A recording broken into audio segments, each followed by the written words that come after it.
E agora a gente fala da campanha Maio Verde, que surgiu em 2018 com o objetivo de informar sobre o impacto da condição celíaca na vida das pessoas e conscientizar sobre este universo sem glúten. Tenho o prazer de receber o médico gastro, ele que é presidente da Associação Catarinense de Gastroenterologia.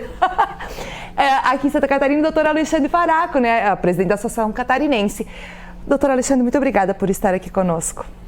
É um prazer estar aqui contigo, Gisele. É um prazer poder falar sobre doença celíaca, falar sobre o Maio Verde.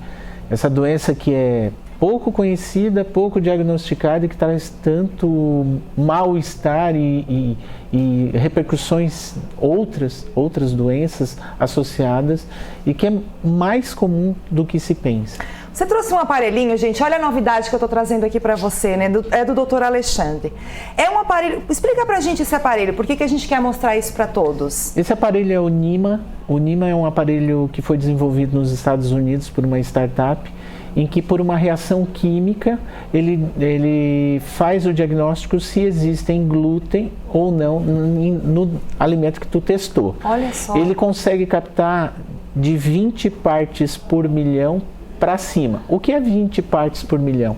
O celíaco, depende do celíaco, mas a maioria dos celíacos ele consegue tolerar de 20 partes por milhão ou menos de contaminação de glúten em alguma coisa. São 20 gramas em 1 milhão de quilos.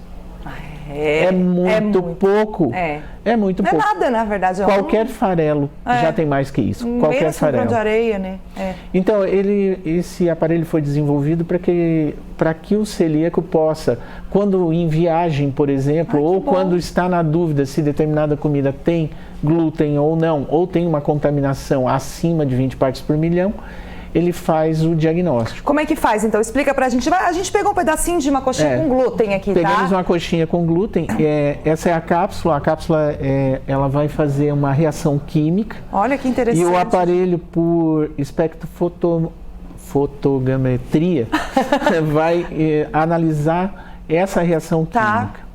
Aí, no caso, você botou ali um pedacinho para dar um reagente. Coloquei. Ele tem um certo tempinho para reagir, tá, pessoal? Ele dá o último teste que eu fiz. No último teste que eu fiz, tinha glúten. Tá, é uma coxinha com glúten mesmo. Não, mas não esse, foi o anterior. Sim, tá. Eu testei um pão que eu achei que havia glúten e tinha mesmo. Então, no caso, você coloca ali, daí tem que esperar um pouquinho até reagir. Se tiver glúten, ele fala que tem glúten, e se não tiver, ele dá um sorrisinho, né? Isso, ele dá um sorriso. Daí agora apertou, engatou ali. E é daqui do Brasil? Não, dos Estados Unidos, você americano. falou, né? Aí tem que ver isso de lá. Tem como comprar... Opa, vamos conectar. Aí conecta de novo. Aí vai colocando aí. Mas é interessante, gente, porque assim, muito se fala sobre essa questão da doença celíaca e daí diz assim, mas não tem nenhum remédio para tomar, para você poder. Não existe, né? Então eu acho que cada vez mais a gente precisa desse tipo de tecnologia para poder, por exemplo, comer fora, né? Isso que é um dos grandes problemas que eu vejo hoje, né? É a gente ter acessibilidade em qualquer espaço, né, doutor Alexandre? Primeiro, a desinformação nos ambientes, nos comércios. Tá. Então, isso é muito comum. Às vezes a gente chega em um comércio e pergunta, olha o menu, por exemplo, um risoto, que teoricamente não é para ter glúten, mas tu pergunta, tem glúten? Aí o garçom fica te olhando com cara de paisagem, pensa e diz assim, vai leite. Gente, doença celíaca, o que é o glúten? Glúten é um complexo proteico que está dentro do trigo, centeio e cevada. E trigo, centeio e cevada tem inúmeras coisas. Mesmo que exemplo, comprimidos têm glúten. Né? Às vezes a gente está tomando um remédio e não sabe que tem glúten dentro. Sim. Bebidas têm glúten. Né? O exemplo clássico que eu sempre digo para todo mundo. O uísque tem glúten, ele é feito de cevada. E todos os rótulos vêm, não contém glúten. Mas ele tem.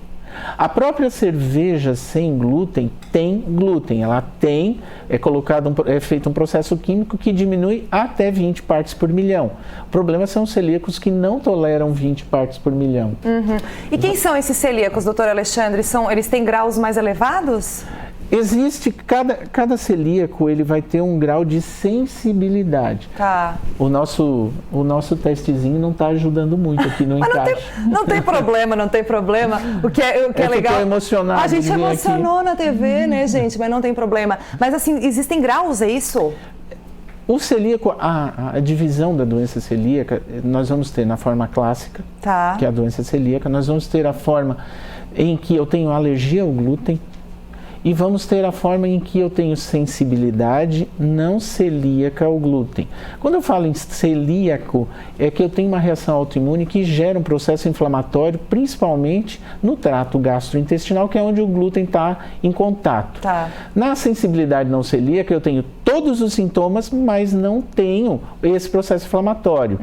E na alergia ao glúten, eu tenho processo inflamatório e ainda tenho reações alérgicas. Sim. Por que as pessoas pensam, doutor Alexandre, desculpa interromper, que é apenas uma dieta? As pessoas acham, não come, é sempre assim, é besteira, não come glúten, enfim, é uma dieta. Por quê? É por falta de conhecimento dos problemas que a própria doença celíaca causam ao indivíduo que é portador. Esse processo inflamatório, ele é um processo com a formação de anticorpo contra o glúten, mas que pode dar reação cruzada e criar anticorpos para outras áreas, principalmente tireoide, as articulações, pode predispor à formação de tumores malignos, aumentem até 10 vezes a chance de tumor do trato digestivo, e o tumor mais específico seria o linfoma, porque a célula branca de defesa que é relacionada à doença celíaca é o linfócito. E este linfócito, então, é que vai se expressar de uma maneira errada e formar o linfoma. Nosso tempo foi voando, né? Mas rapidamente, então, por que nós precisamos falar sobre a doença celíaca e esclarecer a população? Porque nós temos, primeiro que nesse país se tem pouca incidência de estatística, mas mundialmente se fala em torno de 1%. 1% da população mundial. Então, em Criciúma, se nós temos 200 mil habitantes, teríamos que ter pelo menos 2 mil celíacos. Sim. Nós não temos isso diagnosticado na cidade. Então, tem muita gente que tem a doença e não sabe. E não sabe. Se a gente pegar a MESC e a ANREC, são pelo menos 4 mil celíacos. E nós não temos isso. Gente, né? Deixando claro que a doença é genética. Tá. Tem um parâmetro de genética de europeu. Então, a nossa colonização basicamente é alemão, italiano, polonês. São grupos majoritariamente europeus, e aí a gente tem muito paciente. A tendência. Tem a tendência. Gente, eu falei pra vocês que o assunto era amplo, a gente falou do aparelho, mostrou essa novidade aqui. Daqui a pouco ele funciona quando acabar o programa. Queria agradecer ao doutor Alexandre. Eu sei que todo mundo aí tem um grupo bem grande, forte, unido, né, de celíacos em toda a região sul do estado, aqui em Criciúma. Eu gostaria de agradecer o apoio do Alexandre também, sempre conosco, né? Afinal de contas, o pessoal sabe, né, que tá comigo aqui todos os dias, que eu sou também celíaca. E claro, e o doutor Alexandre também, que acabei não falando, né? E é isso aí, gente. Um beijo no coração, cuidem-se da sua saúde e até amanhã.